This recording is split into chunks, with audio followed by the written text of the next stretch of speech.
प्रणाम नमस्कार। मनोज शर्मा व्यास के ओर से भोजपुरी संगीत के रसिक श्रोता समाज के चरण कमल में बार बार प्रणाम बा। और आज एगो कथा लेके आइल बानी कि हमने के घर में, गांव में, देहात में औरत लोग गोधन कूटेला, जौना के देव उठानी कहल जाला। आ जले गोधन कूटाले ना तले लगन शुरुआत ना होला। का बबुआ ओइमे लोग आवेला कि उठ हुए देव उठ हुए, सुतल भइले 6 मास होला। 6 महीना शादी ब्याह बंद रहेला, निमन काम ना होला। आ 6 महीना जब गोधन बाबा जाग जाले तब ई काम के शुरुआत होला नु, शादी बा के शुरुआत होला। ई गोधन बाबा हो के यह कथा सबके सुनावे जाता नहीं। एक समय के बात है भैया, बन गईले रघुराई, संग ही गईली सीता माई और लखन छोट भाई। ऋषि मुनि से मिलत झूलत, ऋषि मुनि से मिलत झूलत ऊ आगे बढ़ी गईले। साच कहिले मोर भैया, एगो ऋषि के आश्रम गईले। एगो ऋषि जौना के नाम उदालक ऋषि रहे। भगवान सब ऋषि महर्षि से मिलत जुलत प्रस्थान करत रहनी, अपन भाग्य मनावत रहनी कि आज हमरा इतना सुंदर मौका मिलल बा सब ऋषि महर्षि से मिले के, सब तीर्थ धाम देखे के इतना सुंदर मौका मिलल बा। वन में गईला के दुख तनिको नहीं खे भगवान के। सबका से मिलत जुलत, सबका से कुछ लेत कुछ देत, जी जौन मांगे भगवान आगे बढ़ता नहीं। उदालक ऋषि के आश्रम पर पहुंचनी, उदालक ऋषि के आश्रम पर गईनी। बाबा गोड़ लगले, आसन पर बैठौले भगवान के। आ गोड़ लाग के आसन पर बैठा के आदर सत्कार कैले। तब भगवान बड़ा खुश भईनी। अब भगवान खुश होके, अति प्रसन्न होके आज जब चले लगनी तो उदालक ऋषि से कहनी कि हे महर्षि, मांगी हमारा से कमनो वरदान। रौरा मन में कुछ होके तो हमरा से मांग ली। अरे मांग हमरा से कौन वरदान, जवन अरमान मन में बा।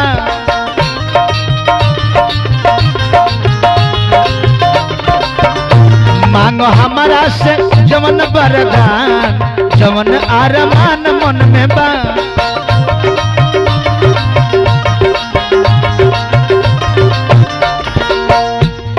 भगवान कहने की कुछ मांग ली हमरा से। बात कहनी रघुराई, बाबा जन सकुचाई। बाबा बात कहले रघुराई, बाबा जन सकुचाई।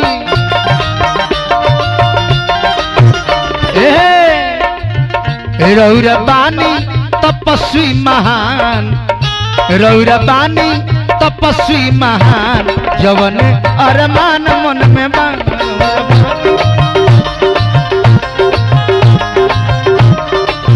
रौरा बानी तपस्वी महान, जवन अरमान मन में बा।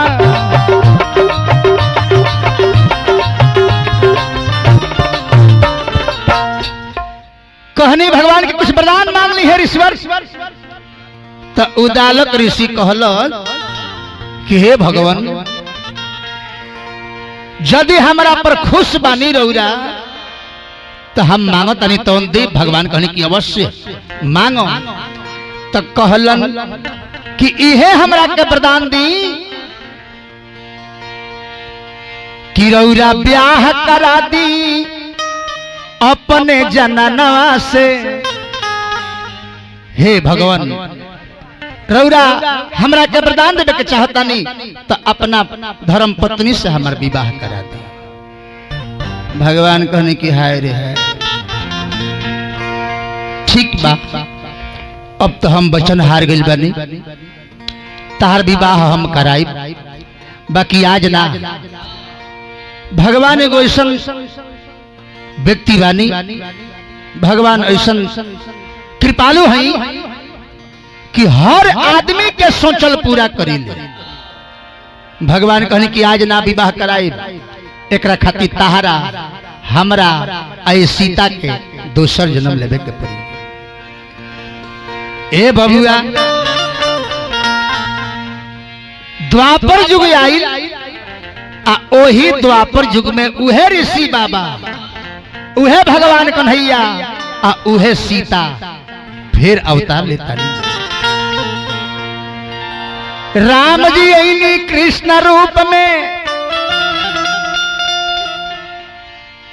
राम जी आईनी कृष्ण रूप में, सीता रुक्मिणी माई आ सीता के रूप दूगो भइल त राधा भइली आई।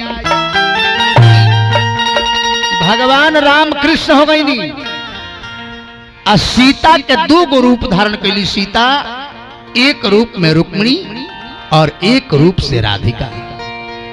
आ उहे ऋषि यही जा आके गोधन बनल बाड़े, जेकर नाम गोधन हो। लेकिन अब आगे के कथा सुनी। भगवान कन्हैया बालापन में भगवान कन्हैया राधिका से विवाह कर लेने। बालापन में छोटा रूप में उम्र 6 महीना साल भर हुई, वही में भगवान कन्हैया राधिका से विवाह कर लेनी। लेकिन समय आयल तो उहे भगवान कन्हैया गोधन से विवाह करा देना राधिका के। राधा कृष्ण के विवाह के कथा एगो दोसर बा। गोधन से राधिका के विवाह करौले बानी। अब समय गोधन के संगे राधिका के बीतता। हरे मनवा तरे नइखे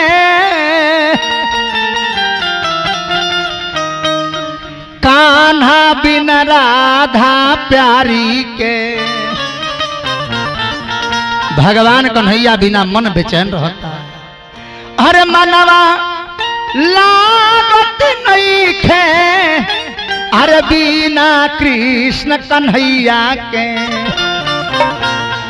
आ देखले अपना सैया के ना।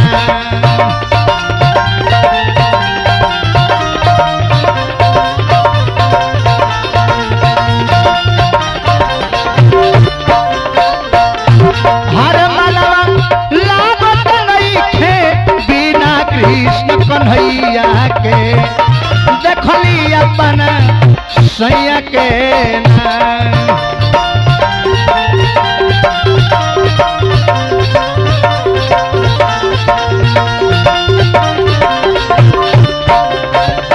राधिका के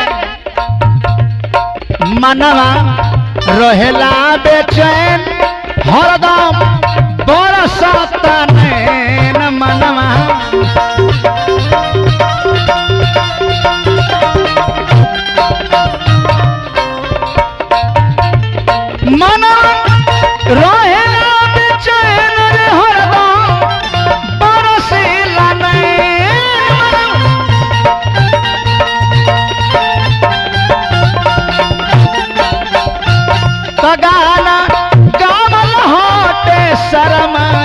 सगवैया के देखली अपना सैया के।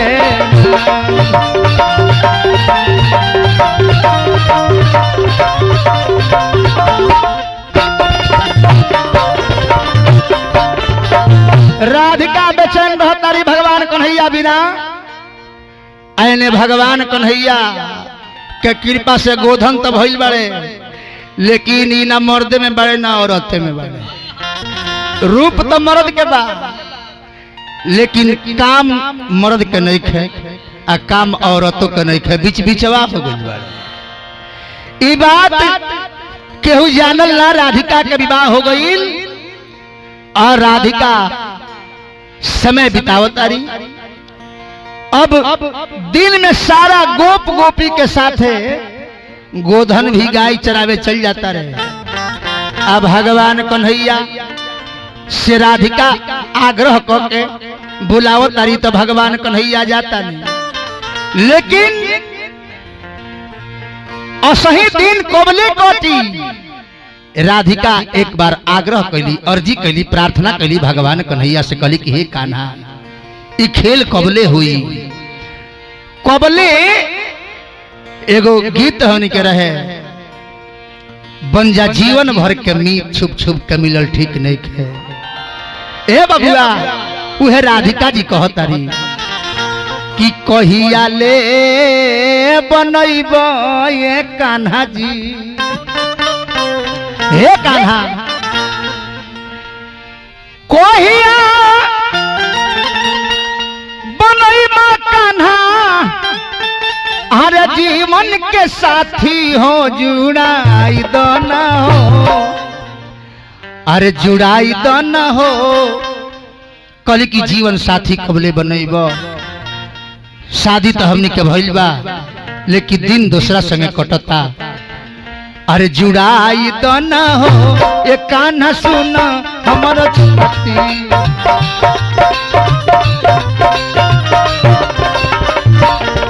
अरे जुड़ाई दो न हो कान्हा सुन हमारी छाती।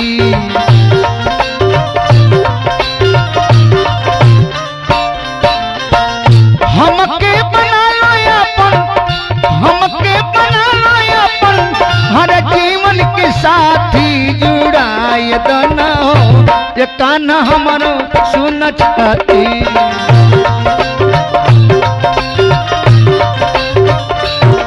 हर जुड़ाई दो न हो कान्हा हमारो सुन छाती, जुड़ाई दो न हो।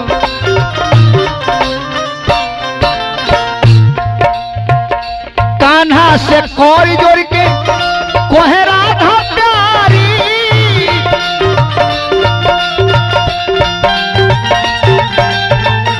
गावेले मनोज गाना लिखले बिहारी।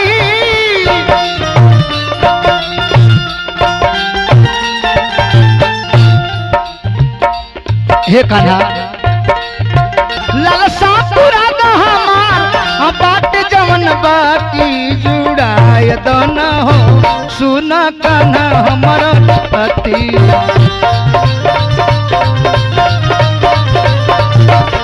अरे जुड़ाय दो न हो कान्हा सुन हमर छाती।